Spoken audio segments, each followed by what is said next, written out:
Okay, chapter 6, which is like 15 pages long. Chapter 6 is like 15 pages long. But I think there's a lot of pictures, so it'll be long, but not long, hopefully. Okay. Let me take a sip. And I think not all of this is on that test that we have, but I think it's good to get it out of the way anyway. So, as the 17th century neared its sunset, a titanic struggle was shaping up for mastery of the North American continent. The contest involved three Old World nations, England, France, and Spain, and it unavoidably swept up Native American peoples as well. From 1688 to 1763, 4 bitter wars convulsed Europe. All 4 of those conflicts were world wars. They amounted to a death struggle for domination in Europe as well as in the New World, and they were fought on the waters and soil of 2 hemispheres. Counting these first 4 clashes, 9 world wars have been waged since 1688. The American people, whether as British subject or as American citizens, proved unable to stay out of a single one of them. In one of those wars, known as the 7 Years' War in Europe, and sometimes as the French and Indian War in America, set the stage for America's independence. France finds a foothold in Canada. Like England and Holland, France was a latecomer in the scramble for New World real estate, and for basically the same reasons. It was convulsed during the 1500s by foreign wars and a domestic strife, including the frightful clashes between Roman Catholics and Protestant Huguenots. On St. Bartholomew's Day, 1572, more than 10,000 Huguenots, men, women, and children, were butchered in cold blood. A new era dawned in 1598 when the Edict of Nantes, issued by the Crown, granted limited toleration to French Protestants. Religious wars ceased, and in the new century, France blossomed into the mightiest and most feared nation on the European continent, led by a series of brilliant ministers and by the vainglorious King Louis XIV. Interned as a 5-year-old boy, he reigned for no less than 72 years, surrounded by a glittering court of scheming ministers and mistresses. Fatefully for North America, Louis XIV also took a deep interest in overseas colonies. After rocky beginnings, success finally rewarded the exertions of France in the New World. In 1608, the year after the founding of Jamestown, the permanent beginnings of a vast empire were established at Quebec, a granite sentinel commanding the St. Lawrence River. The leading figure was Samuel de Champlain, an intrepid soldier and explorer whose energy and leadership fairly earned him the title Father of New France. Champlain entered into friendly relations, a fateful friendship, with the nearby Huron Indian tribes. At their request, he joined them in battle against their foes, the federated Iroquois tribes of the upper New York area. The 2 volleys from the lightning sticks of the whites routed the terrified Iroquois, who left behind 3 dead and 1 wounded. France, to its sorrow, thus earned the lasting enmity of the Iroquois tribes. They thereafter hampered French penetration of the Ohio Valley, sometimes ravaging French settlements and frequently serving as allies of the British in the prolonged struggle for supremacy on the continent. The government of New France finally fell under the direct control of the king after various commercial companies had faltered or failed. This royal regime was almost completely autocratic. The people elected no representative assemblies, nor did they enjoy the right to trial by jury, as in the English colonies. The population of Catholic New France grew at a listless pace.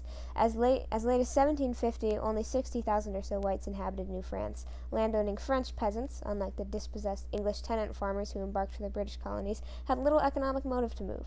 Protestant Huguenots, who might have had a religious motive to migrate, were denied a refuge in this raw colony. The French government, in any case, favored its Caribbean island colonies, rich in sugar and rum, over the snow-cloaked wilderness of Canada. New France fans out. New France did contain one valuable resource, the beaver. European fashion setters valued beaver pelt hats for their warmth and opulent appearance. To adorn the heads of Europeans, French fur trappers ranged over the woods and waterways of North America in pursuit of the beaver. These colorful coureurs de bois, runners of the woods, were also runners of risks, two-fisted drinkers, free spenders, and free livers and lovers. They littered the land with scores of place names, including Baton Rouge, Terre Haute, Des Moines, and Grand Teton. Singing, battle-swinging French voyageurs also recruited Indians into the fur business. The Indian fur flotilla arriving in Montreal in 1693 numbered 400 canoes, but the fur trade had some disastrous drawbacks. Indians recruited into the fur business were decimated by the white man's diseases and debauched by his alcohol. Slaughtering beaver by the boatload also violated many Indians' religious beliefs and sadly demonstrated the shattering effect that contact with the Europeans wreaked on traditional Indian ways of life. Pursuing the sharp-toothed beaver ever deeper into the heart of the continent, the French trappers and their Indian partners hiked, rode, snowshoed, sailed, and paddled across amazing distances.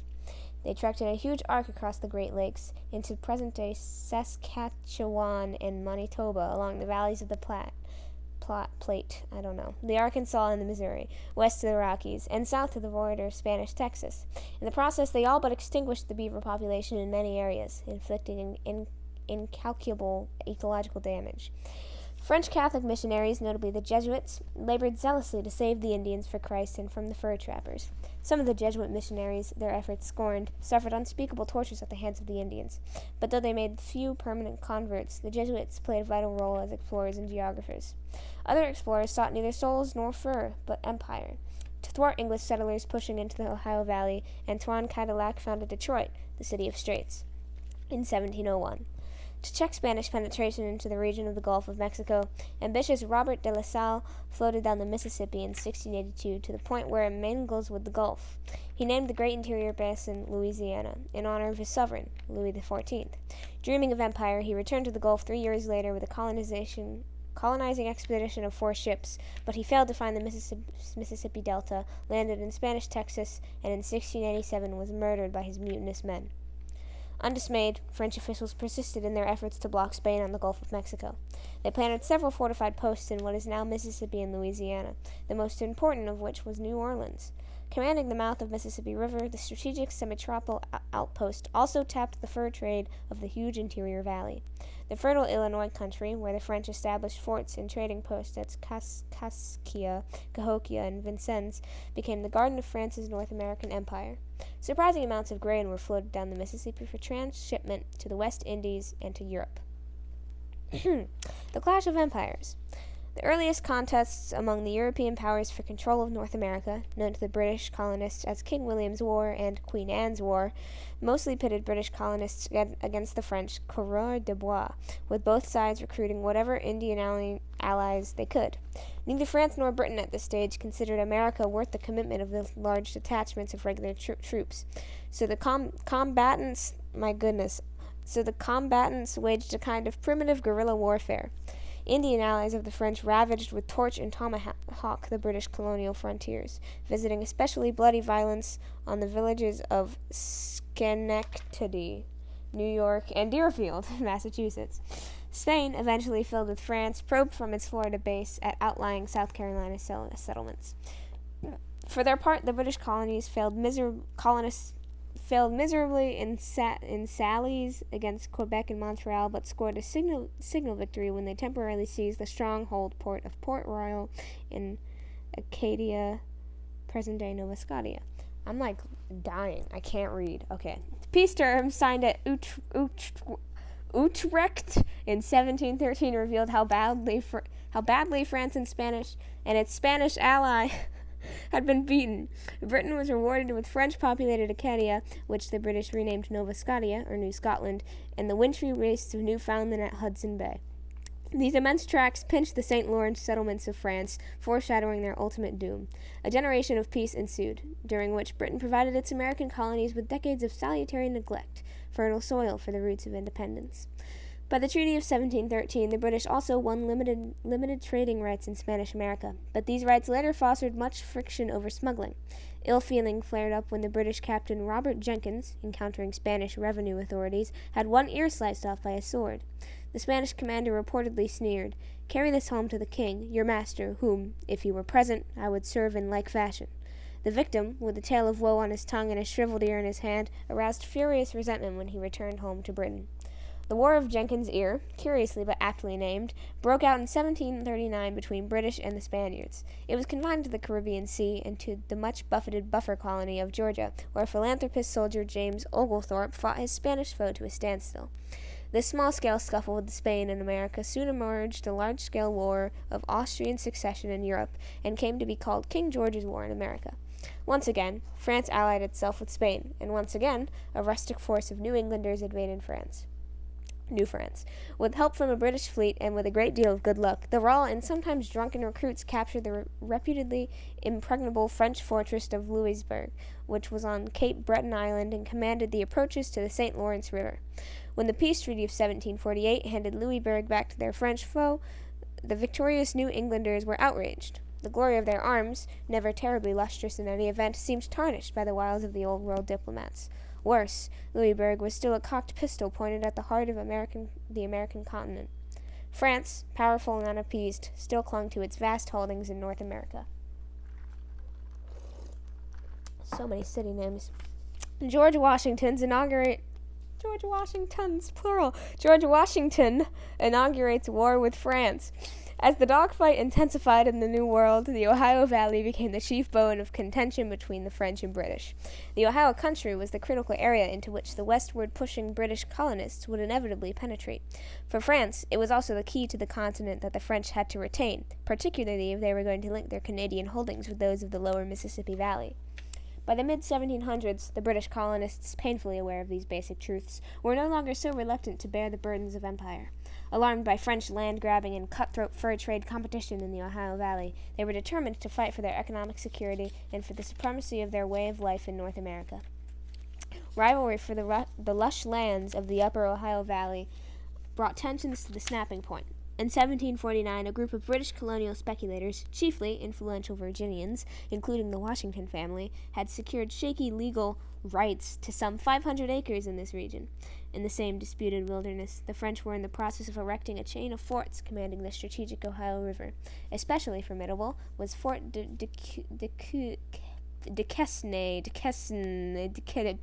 Fort D, at the pivotal point where the Monongahela and Allegheny rivers joined to form the Ohio, the later site of Pittsburgh. In 1754, the governor of Virginia ushered George Washington, a 21-year-old surveyor and fellow Virginian, onto the state of history. To secure the Virginians' claims, Washington was sent to the Ohio country as a lieutenant colonel in command of about 150 Virginia militiamen. Encountering a small detachment of French troops in the forest about 40 miles from the Fort D, the Virginians fired the first shots of the globe-girdling new war.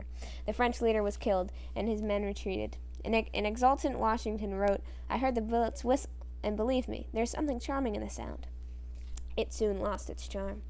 The French promptly returned with reinforcements, who surrounded Washington in his hastily constructed breastworks, Fort Necessity. After a 10-hour siege, he was forced to surrender his entire command in July 1754. Ironically, the 4th of July. But he was permitted to march his men away with the full honors of war. With the shooting already started and in danger of spreading, the British authorities in Nova Scotia took vigorous action, understandably fearing a stab in the back from the French Acadians, whom Britain had conquered in 1713. The British brutally uprooted some 4,000 of them in 1755. These unhappy French deportees were scattered as far south as Louisiana, where the descendants of the French-speaking Acadians are now called Cajuns, and number nearly 1 million. Global war and colonial disunity. The first 3 Anglo-French colonial wars had all started in Europe, but the tables were now reversed. The fourth struggle, sometimes known as the French and Indian War, began in America.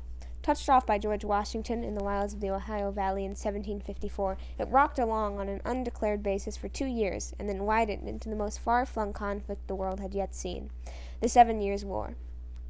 It was fought not only in America, but also in Europe, in the West Indies, in the Philippines, in Africa, and on the ocean. The 7 Years' War was a 7 Seas War. In Europe, the principal adversaries were Britain and Prussia on one side, arrayed against France, Spain, Austria, and Russia on the other. The bloodiest theater was in Germany, where Frederick the Great deservedly won the title of Great by repelling French, Austrian, and Russian armies, often with the opposing forces outnumbering his own 3-1. The London government, unable to send him effective troop reinforcements, liberally subsidized him with gold. Luckily for the British colonists, the French wasted so much strength in this European bloodbath that they were unable to throw an adequate force into the New World. America was conquered in Germany, declared Britain's great statesman William Pitt. In previous colonial clashes, the Americans had revealed an astonishing lack of unity. Colonists who were nearest the shooting had responded much more generously with volunteers and money than those enjoying the safety of remoteness. Even the Indians had laughed at the inability of the colonists to pull together. Now, with musket balls already splitting in the air in Ohio, the crisis demanded concerted action. In 1754, the British government summoned an intercolonial congress to Albany, New York. Oh my goodness. Excuse me. to Albany, New York, near the Iroquois Indian country. Travel-weary delegates from only 7 of the 13 colonies showed up. The immediate purpose was to keep the scalping knives of the Iroquois tribes loyal to the British in the spreading war. The chiefs were harangued at length and then presented with 30 wagon loads of gifts, including guns. The longer-range purpose at Albany was to achieve greater colonial unity and thus bolster the common defense against France. A month before the Congress assembled, ingenious Benjamin Franklin published in his Pennsylvania Gazette the most famous cartoon of the colonial era, showing the separate colonies as part of a disjointed snake. It broadcast the slogan, "Join or die." Franklin himself, a wise and witty counselor, was the leading spirit of the Albany Congress. His outstanding contribution was a well-devised but premature scheme for colonial home rule. The Albany delegates unanimously adopted the plan, but the individual colonies spurned it, as did the London regime.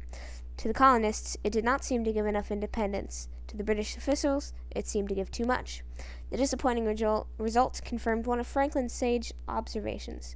All people agreed on the need for union, but their weak noddles were perfectly distracted when they attempted to agree on details.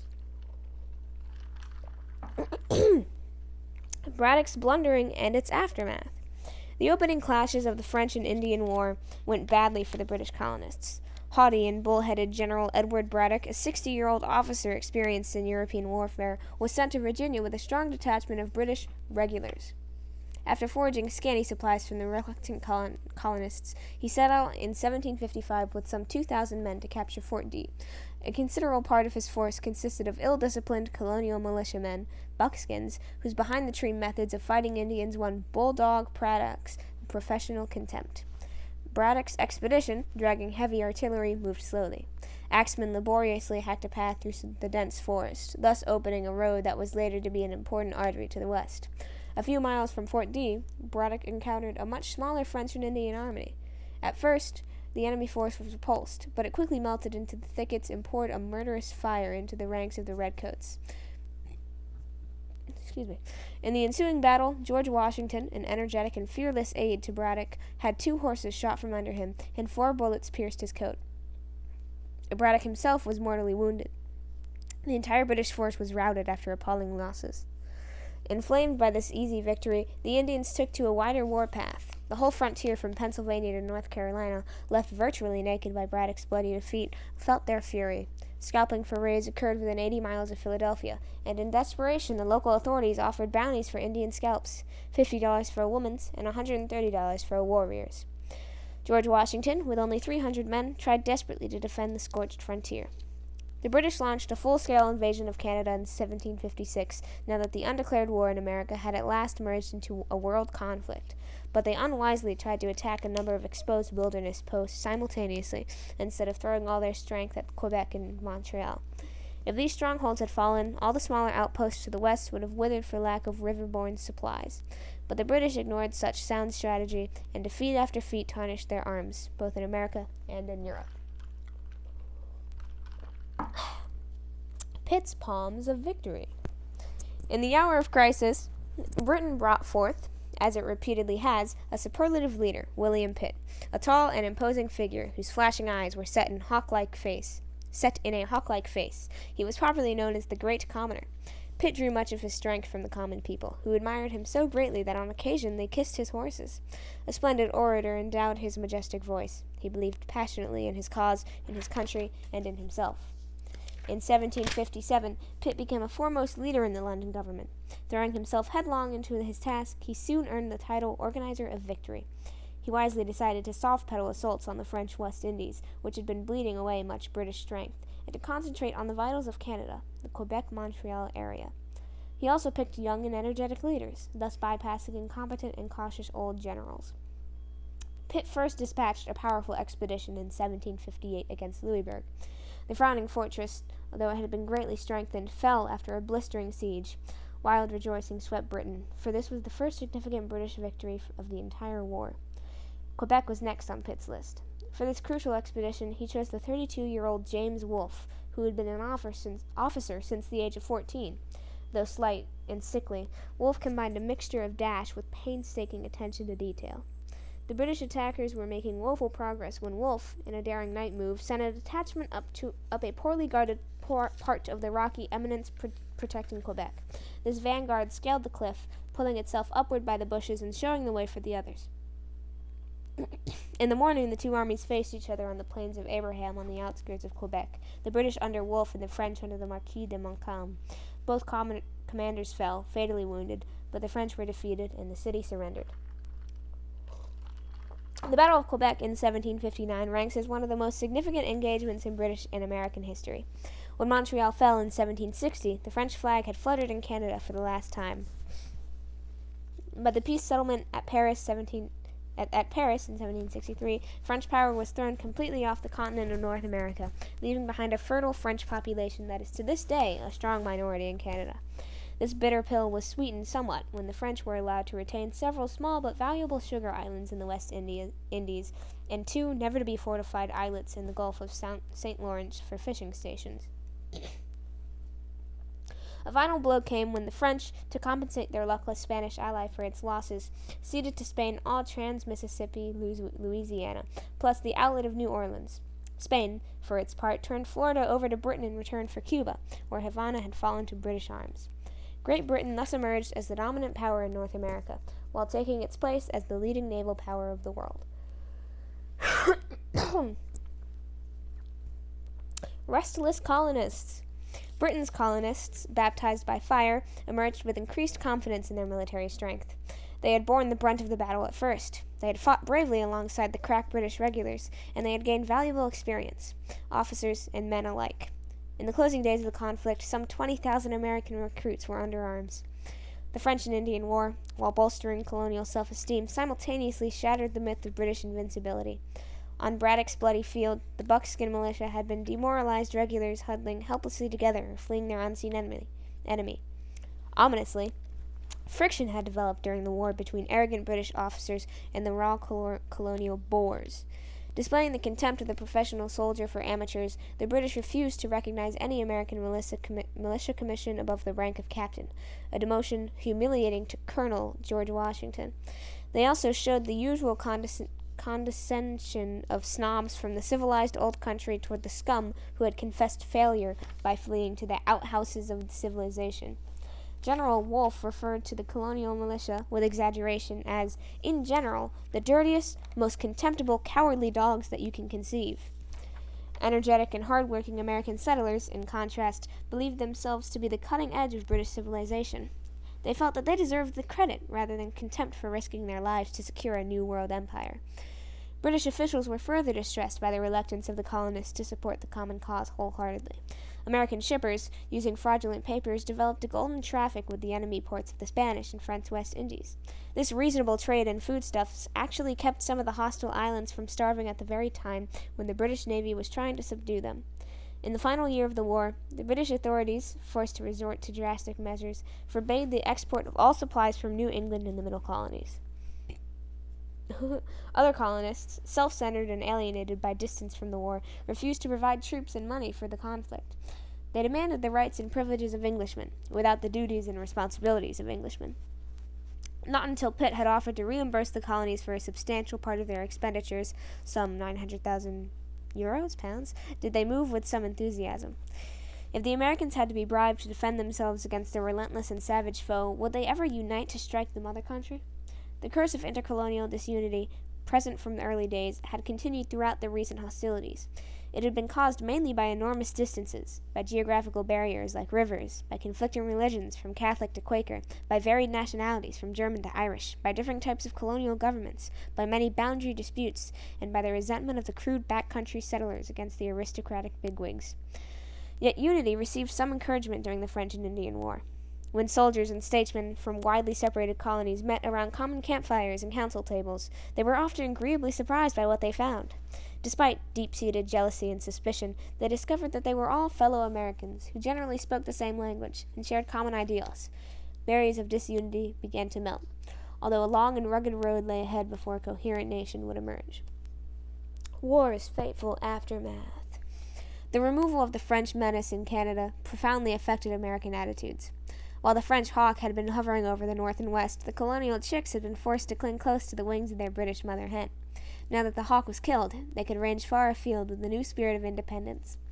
The French, humiliated by the British and saddened by the fate of Canada, consoled themselves with one wishful thought. Perhaps the loss of their American empire would one day result in Britain's loss of its American empire. In a sense, the history of the United States began with the fall of Quebec and Montreal. The infant republic was cradled on the plains of Abraham. The Spanish and Indian menaces were also now substantially reduced. Spain was temporarily eliminated from Florida, although entrenched in Louisiana and New Orleans, and was still securely in possession of much of western North America, including the vast territory from present-day Texas to California.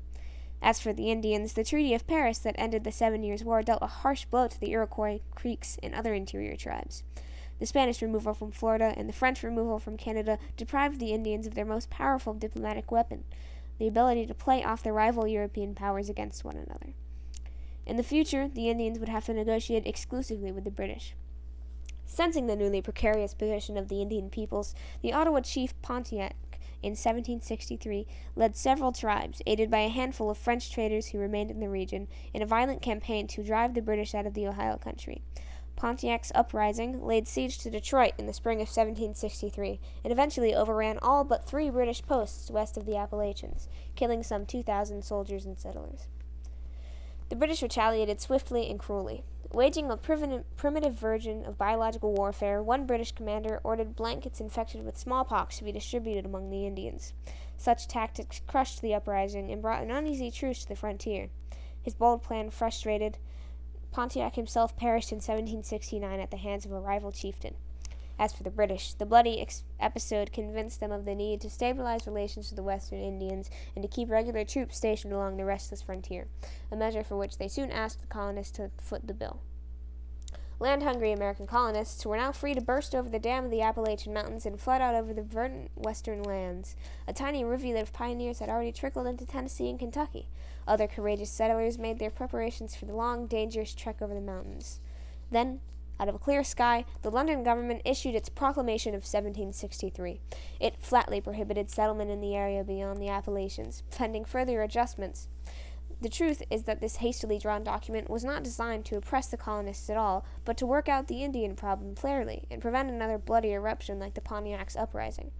But countless Americans, especially land speculators, were dismayed and angered. Was not the land beyond the mountains their birthright? Had they not, in addition, purchased it with their blood in the recent war? In complete defiance of the proclamation, they clogged the westward trails.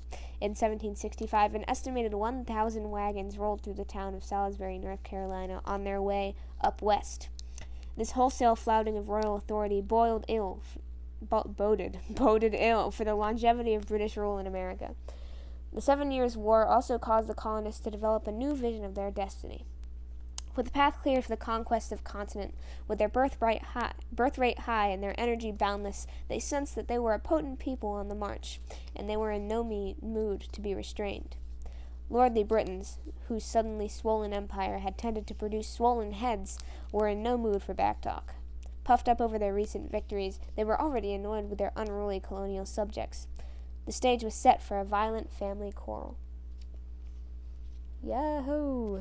Okay, that was chapter 6. Wow, that actually didn't take as long as I thought. Awesome.